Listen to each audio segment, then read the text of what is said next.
I woke up at 5 a.m. with the full moon shining in between the slats of the blinds in my room.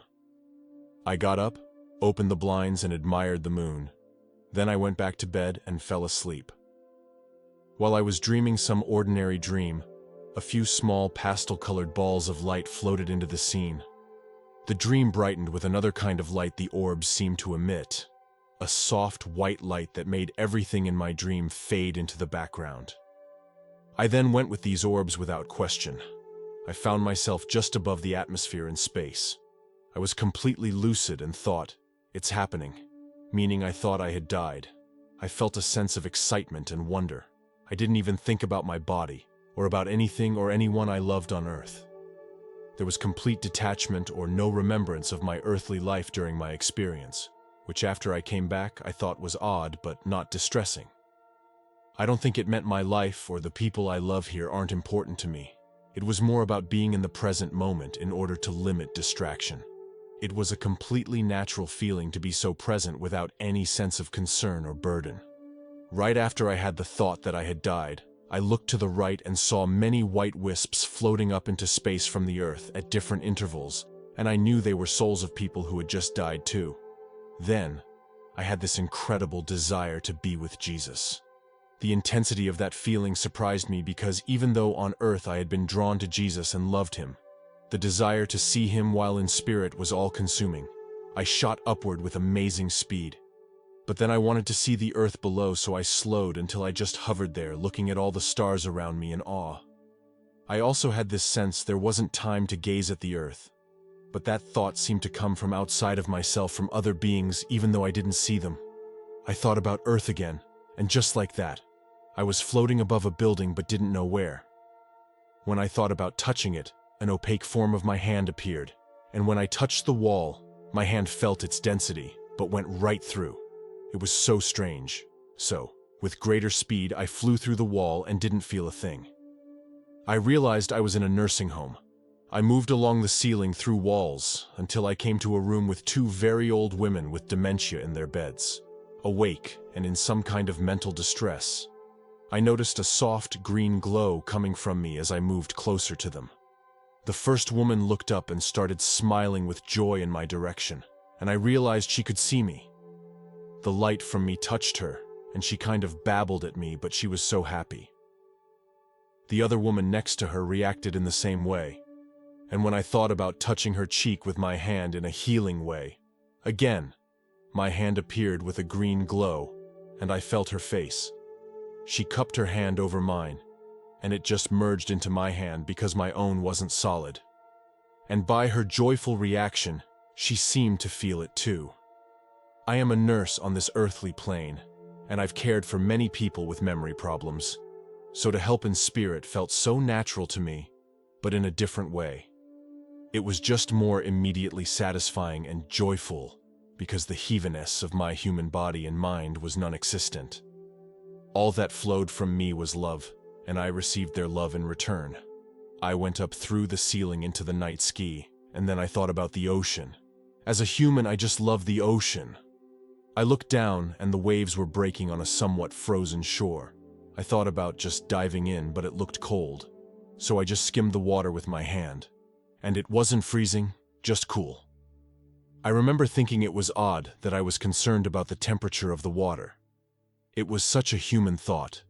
Whereas, when I had been flying around in space, I had no such thoughts. It was as natural as breathing.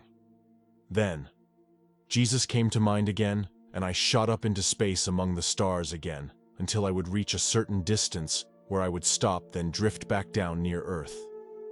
I felt like this happened a few times, not because something or someone stopped me, but because I was just so fascinated by all the wonders around. I felt like a kid at Disneyland for the first time multiplied by 1,000. If you're thinking, why don't I describe what I saw? It's just not possible with any detail. All is indescribable. Again, I thought intently about Jesus, but I could only get so far in space before I stopped. But this time, I felt like a force stopped me from going further and from even calling out his name. Perhaps if I had been allowed, I wouldn't have been able to return. I remember hovering in space feeling disappointed, and I said to myself, "Where is Jesus?" Just when I wondered why I couldn't see him, I saw a light across the darkness in space that was different than the light of the stars. I personally knew this light. I did not go to the light. The light came closer to me and expanded. It undulated like a white glowing ember and folded in a nebula with its pink and billowing dark smoky grays.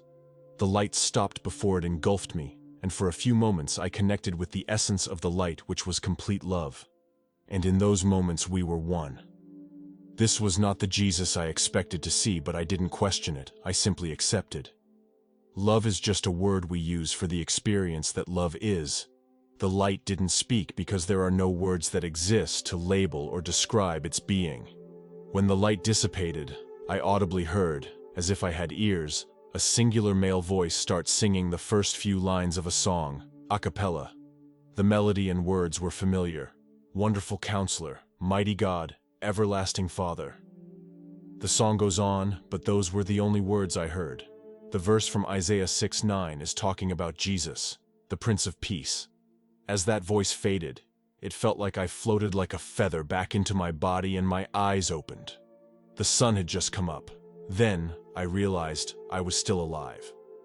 All throughout this very religious experience that didn't seem religious at all while I was in it, I didn't know I would come back to my body.